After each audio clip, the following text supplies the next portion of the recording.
Madame, Monsieur, bonsoir. L'État gabonais vient d'accéder au capital de l'entreprise française Rougier, spécialisée dans le bois. Une mise en œuvre, en tout cas, de la politique du chef de l'État Ali Bongo Ondimba dans son volet Gabon vert. Un reportage, bienvenue Miko, Anissé Sambaboubou.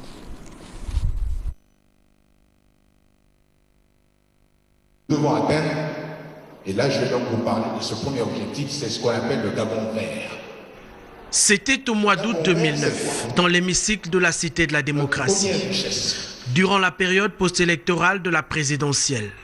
Face aux jeunes, le président Ali Bongo Ondimba, candidat à l'époque, fixait le cap de la politique du bois. Oui, ces murs là, ce bois là, ces meubles. Mais souvent c'est notre bois. Mais ceci n'est pas fabriqué ici. C'est fabriqué à l'étranger. Alors, le travail que nous avons à faire ensemble, c'est que depuis qu'on coupe l'arbre jusqu'à à ce qu'on le mette sur le marché sous forme de meubles ou autre chose, porte, 4 fenêtres, tout ce que vous voulez, nous puissions réaliser tout cela ici au Gabon. 5 novembre 2009, de la parole à l'acte, le Conseil des ministres décide d'interdire l'exportation des grumes au Gabon. La décision du chef de l'État est une première. Elle a pour objectif de booster la transformation du bois et tout le secteur de l'économie forestière. Le Gabon vert, l'un des piliers de la politique du président Ali Bongo Ondimba, est bien en marche. En ce qui concerne ce dossier, les choses sont claires. C'est un engagement que j'ai pris pendant la campagne. Donc, j'estime que personne ne pourrait donc être surpris que nous puissions prendre cette décision-là. Deuxièmement, la loi qui régit donc les activités forestières dans notre pays indique qu'en 2012, nous aurions dû déjà être à plus de 75% de transformation locale. Nous en sommes à peine à 45%. Dans un pays couvert de forêts à 85%, l'initiative du chef de l'État est salutaire pour l'économie verte. Parmi les pôles de développement de ce secteur dans notre pays, le groupe français Rougier, fondé en 1932. L'entreprise familiale, qui est la pionnière de l'odyssée de l'or vert au Gabon, reçoit la visite des présidents gabonais et français. Elle est en phase avec la nouvelle approche économique dans ce secteur du bois. Sa position sur l'échiquier national désormais est confortée par l'entrée de l'État gabonais dans le capital de l'entreprise. Cette décision est le corollaire de la décision qui avait été prise par le chef de l'État, son Excellence M. Ali Bongo Ondimba, d'interdire les exportations de grumes. Et Rougier est un acteur essentiel au Gabon, et je dirais en Afrique centrale. Il fallait donc, pour la Caisse des dépôts et consignations, sur instruction bien évidemment des autorités, des plus hautes autorités du pays, de mettre pied dans ce secteur pour que nous ne puissions pas seulement rester sur la partie des impôts de Rougier, mais également participer à la vie de l'entreprise et participer aux résultats de l'entreprise. L'opération s'inscrit dans une politique de patriotisme économique à la gabonaise. Le choix de Rougier Gabon est donc la consécration de l'expertise d'une entreprise d'expérience. Depuis que la Caisse des dépôts et consignations est rentrée au capital de Rougier, société qui est cotée en bourse sur la place boursière de Paris, l'action de Rougier n'a cessé de progresser. Donc vous voyez les effets induits de l'entrée au capital de Rougier Gabon par la CDC. La Caisse des dépôts et consignations a été créée pour cela, pour accompagner les politiques publiques et les politiques des collectivités locales. Plus qu'un partenariat, cette stratégie pourrait faire école au Gabon, comme au Maroc. Le royaume chérifien également, depuis plusieurs années, investit avec succès dans les entreprises françaises. Le gouvernement de mission mis en place par le chef de l'État Ali Bongo Ondimba met un accent particulier sur un certain nombre de valeurs gabonaises. L'une d'entre elles est la famille. Et au ministère de la Famille, une spécialiste de la question est désormais le manager principal. Il s'agit du ministre Honorine Nzé-Bitégé. L'analyse de Lazoa Borner. Dans son projet de société, l'avenir en confiance, le chef de l'État Ali Bongo Ondimba rappelle son intention, celle de réduire les inégalités sources de fractures sociales pour promouvoir la solidarité nationale. Son fondement est le vouloir vivre collectif. Fermez les guillemets. Ali Bongo Ondimba souhaite placer l'homme au cœur de l'action.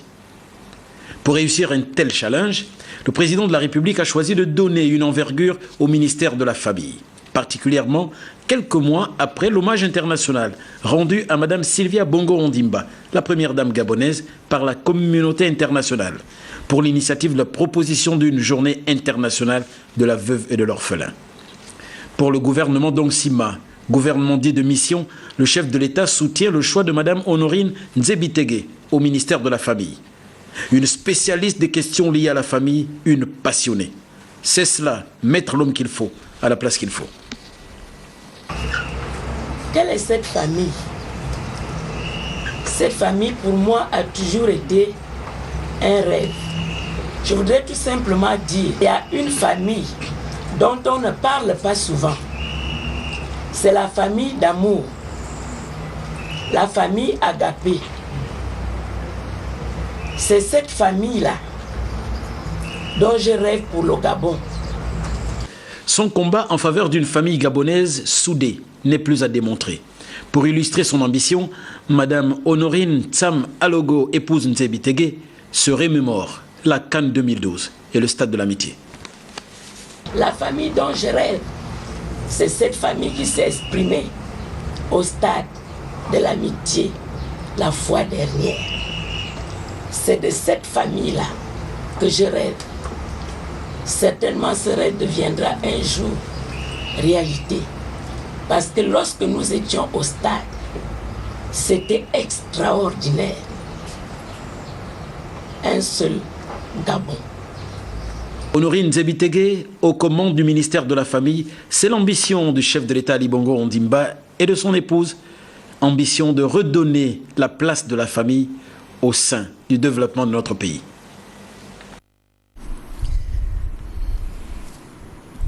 Au lendemain de l'ouverture de la deuxième session ordinaire du Sénat pour l'année 2012, le président Rose-Francine Rogombe a présidé ce matin deux réunions importantes, la réunion du bureau et la conférence des présidents du Sénat. Reportage à Guy Roger Lendira, Hilarion Akombo. Présidé par Mme Rose-Francine Rogombe, président du Sénat, dit le plaisir qu'elle éprouvait de retrouver ses collègues après une période d'intercession qui a donné l'occasion aux uns aux autres des sénateurs de se rendre auprès de leurs électeurs pour rendre compte des travaux parlementaires et toucher du doigt les réalités des populations. L'ordre du jour de la réunion du bureau comportait 7 points à l'ordre du jour, notamment l'état d'exécution des décisions et recommandations de la précédente réunion du bureau, le programme des travaux législatifs, les communications du président du Sénat, l'ordre du jour de la prochaine conférence des présidents, entre autres. Notez la présence de Madame le ministre en charge des relations avec les institutions constitutionnelles, Madame Ida Retenoa-Senoué, à la réunion des présidents. Elle a été félicitée par le Sénat pour ses nouvelles fonctions. Auparavant, en ouvrant la séance de la réunion du bureau, Mme Rose-Francine Rogombe a dit le plaisir qu'elle éprouvait de retrouver ses collègues sénateurs après une période d'intercession qui a donné l'occasion aux uns aux autres des sénateurs de se rendre auprès de leurs électeurs pour rendre compte des travaux parlementaires et de toucher du doigt les réalités des populations. L'ordre du jour de la réunion du bureau comportait 7 points, notamment les points sur l'état d'exécution des décisions et recommandations de la précédente réunion du bureau, le programme des travaux législatifs, les communications du président du Sénat. S'agissant de la conférence des présidents, plusieurs points inscrits à l'ordre du jour, dont le point sur les tests législatifs inscrits, notamment les projets de loi transmis en premier lieu au Sénat par le gouvernement pour examen, les propositions de loi transmises au Sénat par l'Assemblée nationale pour examen, etc., etc. À noter que lors de cette réunion, le Sénat a interpellé le gouvernement sur les préoccupations des sénateurs sur certains textes de loi. Une préoccupation qui avait déjà été prise en compte lors du discours de Mme Rose-Francine Rogombe lors de l'ouverture de la première session ordinaire de l'année 2012. Dans ce même ordre d'idée, je voudrais me permettre de suggérer qu'autant qu'il est possible et sur des questions clés des projets de loi, l'élaboration de ces derniers s'accompagne de celle des principaux textes d'application, de sorte qu'une fois les lois adoptées et promulguées, leurs textes d'application rentrent immédiatement dans le circuit des visas et signatures. À l'Assemblée nationale, réunion du bureau, 24 heures après l'ouverture de la première session ordinaire pour l'année 2012. Le point avec Nicolas Monsard et Tim Boulengue.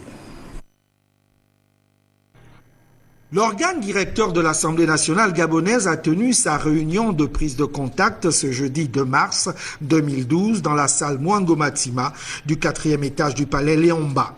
Le responsable de l'institution, M. Ginzuba Ndama, qui présidait cette première rencontre des membres du bureau de la 12e législature, a rappelé, je cite, que c'est au sommet, dans le contexte actuel, d'impulser le dynamisme pour des résultats efficients pendant cette nouvelle législature. Fin de citation. Il revient donc au bureau de jouer son véritable rôle de moteur de l'activité à l'Assemblée nationale. À retenir également de cette réunion du bureau la convocation pour le mardi 6 mars de la réunion du groupe parlementaire du Parti démocratique gabonais et vendredi 9 mars 2012 l'élection des membres des bureaux des commissions. Émouvante passation de charge ce matin aux affaires étrangères entre Paul Tungui et Emmanuel Issosin Ngonde. Compte rendu Jean-Augustin Diengi. Gouvernement, Paul Tungui, figure emblématique de la vie politique nationale, quitte ses fonctions de ministre des Affaires étrangères, dernier poste qu'il a occupé pendant 3 ans. Doté d'une grande expérience dans la gestion des affaires publiques et d'un important carnet d'adresses, l'on vient de passer le flambeau à Emmanuel Issosin Ngonde, diplomate de carrière, bosseur et entrepreneur, un pur produit de la maison et qui avait à ses côtés son ministre délégué Dominique Ngueno. L'acte de passation de charge présidé par le secrétaire général du gouvernement, Paco Mobele, était tout un symbole. Un premier huis clos, une remise de dossiers urgents et une adresse devant l'ensemble du personnel. Paul Tungui a d'abord eu une grande pensée pour le défunt président Omar Bongo Ondimba, à qui il doit son extraordinaire parcours. C'est un grand plaisir pour moi d'avoir à prendre la parole au moment où je descends de charge au ministère des Affaires étrangères. Dans cet instant solennel, je ne saurais dire un mot sans avoir une pensée pieuse et très pieuse pour son Excellence Elhadji Omar Bongo Ondimba, sans qui tout ceci ne serait pas arrivé pour moi.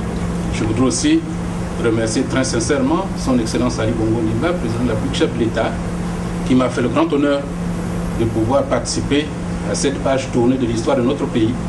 Quelle diplomatie gabonaise adossée au plan stratégique du Gabon émergent, défini par le président Ali Bongo Ondimba, le ministre Issosin Ngonde s'est engagé à créer une synergie avec l'ensemble du personnel afin de s'approprier cette vision pour une diplomatie active et au service du développement. La mission qui est la nôtre n'est plus à définir. Je sollicite votre collaboration en toutes circonstances, votre disponibilité en toutes circonstances, pour que dans les jours à venir, nous puissions accomplir avec beaucoup d'abnégation, beaucoup d'engagement, la mission qui nous est aujourd'hui confiée. Au plan pratique et intérieur au département, de nombreux chantiers entendent le nouveau ministre des Affaires étrangères, dont l'essentiel repose sur le suivi des recommandations de la dernière conférence des ambassadeurs, les conditions de dégradation avancée de l'outil de travail, l'état inexcusable de dénuement des missions diplomatiques à l'étranger et un statut particulier des agents sans cesse repoussés. C'est là un gros challenge pour une diplomatie de grande ambition. Le Premier ministre Raymond Dongsima a officiellement passé les charges du ministère de l'Agriculture, de l'Élevage et de la Pêche à son successeur Julien Kogé-Bekale. C'était ce matin à la primature. Charles Oganda Maranga, Olivier Antonio, Le Point.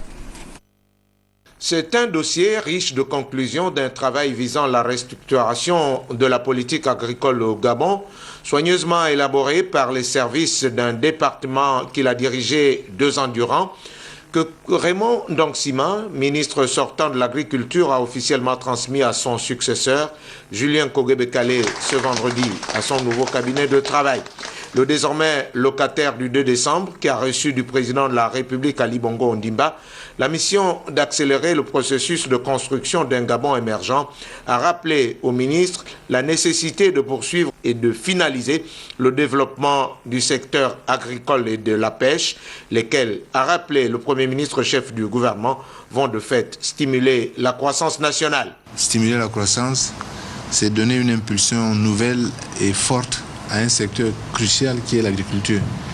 Vous pouvez donc compter sur moi, en sachant que je garde une partie du cœur dans ce département.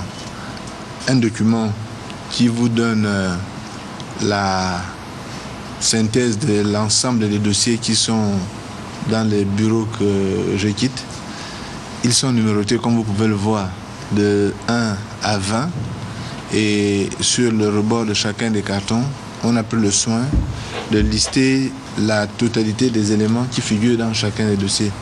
La cérémonie s'est déroulée en présence du secrétaire général du gouvernement, Pacom Moubele Boubéa, et des proches collaborateurs de 2 départements ministériels et de la primature.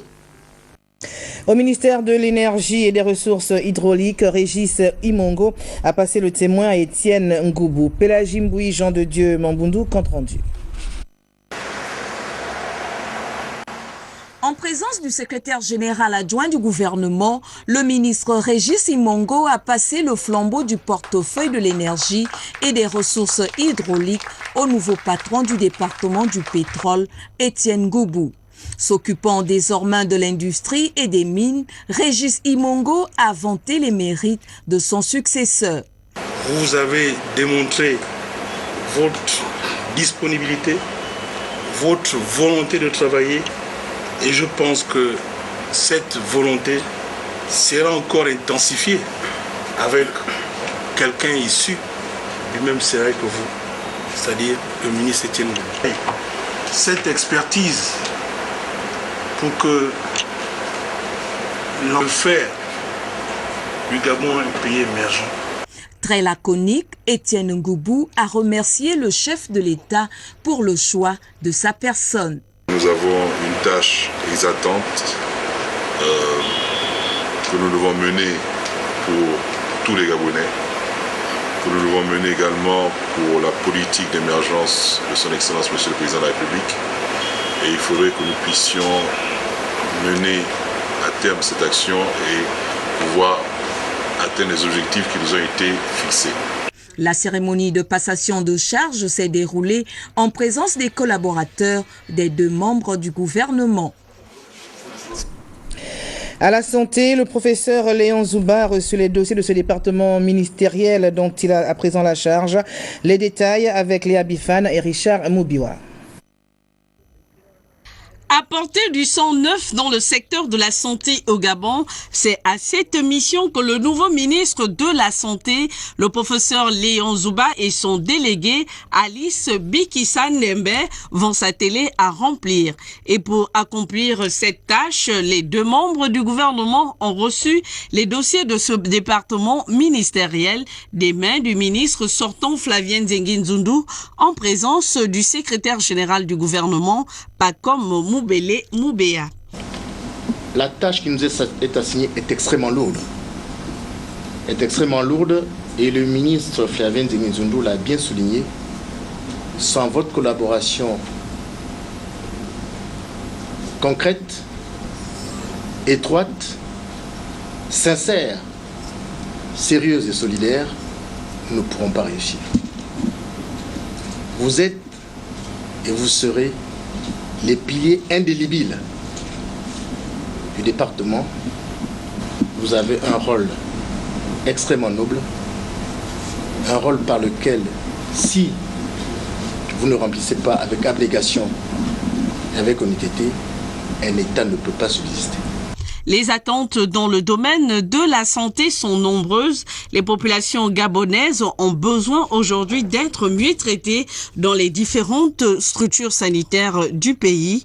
Médecin de formation, le professeur Léon Zouba devra se mettre au service pour atteindre les objectifs fixés par le président de la République, Ali Bongo Ondimba, dans ce secteur. Au ministère du Budget, le nouveau ministre Christiane Rose Osuka Raponda a également pris acte des dossiers laissés par son prédécesseur.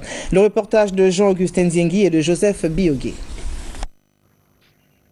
C'est en présence du secrétaire général du gouvernement qu'a eu lieu la passation des charges entre les ministres entrants et sortants du budget, des comptes publics et de la fonction publique. Occasion pour Christiane Rose Osuka Raponda de remercier le chef de l'État et le Premier ministre pour la marque de confiance portée en elle et à son ministre délégué Raphaël Ngazouzé avant de s'adresser à ses nouveaux collaborateurs. Chef de l'État, son Excellence Ali Bongo Ondimba, le Premier ministre chef du gouvernement Raymond Dansima, qui ont bien voulu marquer leur confiance en nos modestes personnes, monsieur le ministre Ngazouzé et moi, en nous faisant accéder à ce poste ou encore à ces fonctions de ministre du Budget, puisqu'on aura le temps dans les heures qui vont suivre de travailler plus en détail sur les dossiers que m'ont remis mon cher collègue le ministre Issozé. Mais tout ce que j'aimerais dire, c'est qu'il faudrait que chacun de nous ayons l'esprit de cohésion, de respect, d'humilité, d'intégrité, dans la mesure où vous saviez que nous gérons des deniers publics. C'est en ayant cet esprit justement de cohésion, de respect, d'intégrité et d'humilité, surtout d'humilité, que nous pourrions atteindre justement les objectifs que nous ont assignés les autres autorités de notre pays, en tête desquelles le président de la République et le Premier ministre du gouvernement.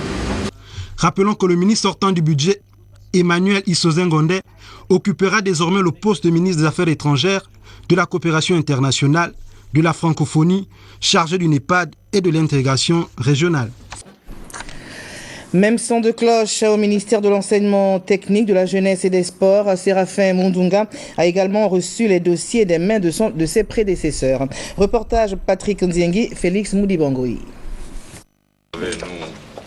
Accompagné de ces deux ministres délégués, Séraphin Mundunga, ministre de l'Éducation nationale, de l'enseignement supérieur, de l'enseignement technique et la formation professionnelle, chargé de la culture, de la jeunesse et des sports, a reçu les dossiers dont il a désormais la responsabilité de traiter en conformité avec les aspirations du président de la République. Nous sommes des ouvriers se réveillant sur le chantier, un chantier qu'elle a pris de main du professeur Nzouba, qu'elle a conduit jusqu'au niveau actuel. Tout à l'heure, nous avons fait le point de toutes les avancées importantes qu'il y a eu en une année au sein de la formation professionnelle de l'enseignement technique, avec le dernier né que l'Institut de technologie d'Ovendo. C'est un travail, l'école, c'est la vie de tout, parce que c'est par l'école qu'on peut parvenir à l'ascension sociale.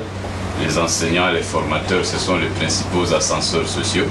Séraphin Mundunga et ses collaborateurs ont aujourd'hui la mission de conduire avec visibilité à bon port plusieurs dossiers, dont celui de l'enseignement technique et la formation professionnelle, pour ainsi répondre à l'objectif « Un homme, une formation, un métier ».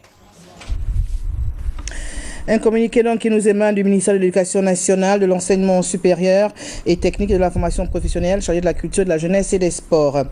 À l'attention donc de mesdames et messieurs les secrétaires généraux, les inspecteurs généraux des services, les directeurs généraux, les directeurs.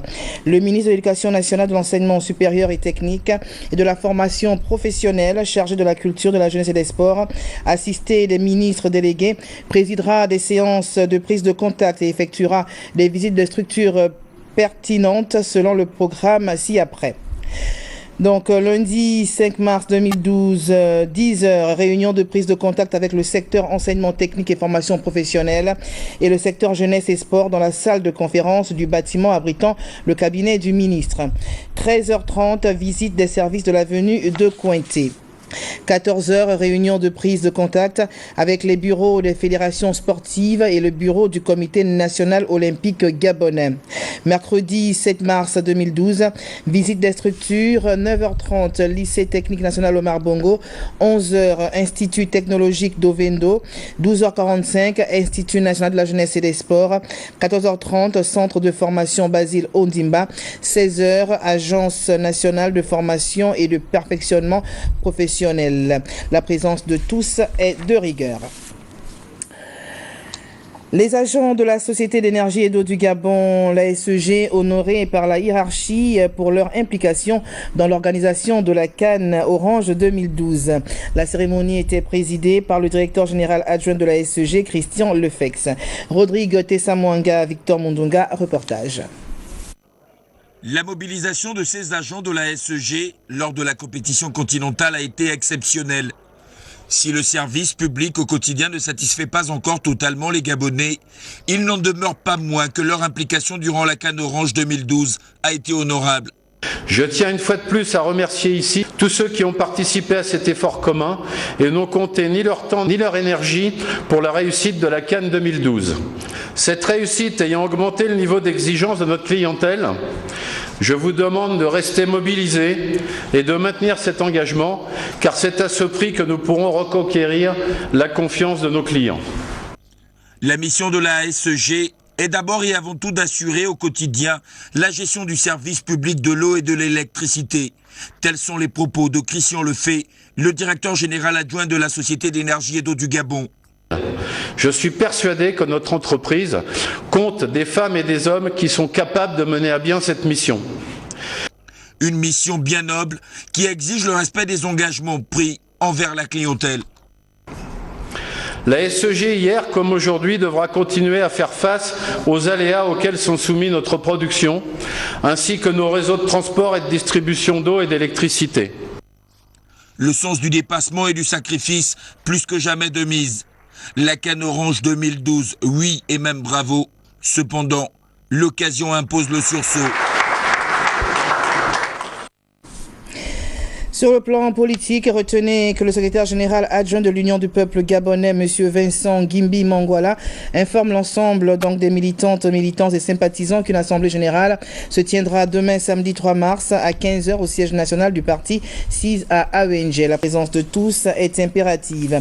Et puis en prélude à la célébration différée du 44e anniversaire du PDG dans le département de Baïbricolo, le membre du bureau politique, le conseiller du distingué camarade président et les parlementaires du dit département convie les membres du Conseil national, ceux du comité central, les cadres et l'ensemble des ressortissants résidant à Libreville à une importante réunion d'information qui aura lieu donc demain samedi 3 mars à 15h au QG de l'honorable Rachel Timenjara, 6 à Ongonje. La présence de tous est vivement souhaitée.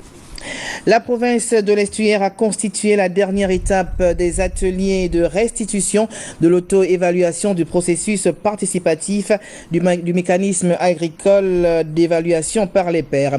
Reportage Biao Mikala, Christian Mainda. C'est le département du Koetini, dans la province de l'Estuaire, qui a abrité la dernière étape de l'atelier de restitution de l'auto-évaluation du processus participatif du mécanisme africain d'évaluation par les pairs, processus auquel a adhéré le Gabon. La cérémonie d'ouverture a été présidée par le gouverneur de la province de l'Estuaire qui a restitué le bien fondé de cet exercice. Cette évaluation, qui ne sera pas certainement satisfaisante pour notre pays, constituera tout de même l'occasion de mesurer nos atouts et nos insuffisances. Il nous incombera alors de créer le sursaut nécessaire à l'observation de mécanismes et l'appropriation de comportements dont l'objectif majeur est le progrès de notre nation. Le président de la Commission nationale, Maëp Gabon, a retracé les différentes étapes qui restent à franchir avant d'arriver au rapport définitif. Aujourd'hui, il s'agit, après les ateliers organisés à l'intérieur du pays, de restituer l'esprit de cette approche participative, compléter cet exercice ici avec la population de l'estuaire, dont vous connaissez le poids démographique dans le pays. Une fois les derniers détails réglés, le président de la République, Ali Bongo Ondimba, sera en possession du rapport final au plus tard juillet prochain. Un rapport qu'il présentera devant ses pairs. Les responsables du programme Art Gold Gabon étaient dans la province du Moyen-Ogooué pour effectuer le lancement des activités de Art Gold qui visent le développement de cette localité. Étaient du voyage nos reporters Pélagie Mbui Ovono et Yvette Okosa. Dans la province du Walentem, le programme Art Gold au Gabon a été applaudi par les populations de Lokano à Minzik. Car cet outil de développement vient booster les secteurs agricoles, la formation professionnelle et le bien-être social. La relance des activités du programme Art Gold Gabon est un événement qui a toute son importance et son intérêt. En effet, la mise en place de ces activités sur l'étendue du territoire national par le financement des micro-projets, surtout auprès des couches sociales plus sensibles et donc plus vulnérables, est incontestablement une réponse efficace et pertinente. À Oyem, la mise en œuvre de ce programme a reçu l'onction des populations oyémoises. C'est d'abord une initiative très louable du fait qu'elle vient soulager les maux auprès des collectivités locales. Je demanderai maintenant aux autres provinces qui ne l'ont pas encore accueilli de se préparer parce que c'est le programme de développement local, c'est le programme le plus important qui sortira le Gabon du cadre actuel de la lutte contre la pauvreté. Autre ville, Bitam, située entre les deux frontières. Ici, le besoin d'acquérir un tel programme était plus que nécessaire pour une activité agricole de plus en plus dense. C'est d'ailleurs à ce titre que les responsables de Art Gold ont pris l'engagement de soutenir les Bitamois dans la réalisation de 2 marchés frontaliers à Meyokie et à Eboro. Ceci constitue, en un point douté, la matérialisation de la politique d'émergence prônée par le président de la République, chef de l'État, son Excellence Ali Bongo Ondimba. Notre sensibilité aujourd'hui est d'abord la préoccupation des populations, concerne pour notre ville d'abord les questions d'amélioration du système de collecte des ordures ménagères. Reste maintenant aux populations du Walentem d'identifier leurs besoins et fixer les priorités afin que les projets retenus soient financés par le programme Art Gold au Gabon. Prochain rendez-vous de l'information sur la une aux environs de 23h, donc la rediffusion de ce journal. Demain 9h30, 13h. Moussa Ndiengui, excellente soirée à tous et à demain 20h. Bonsoir.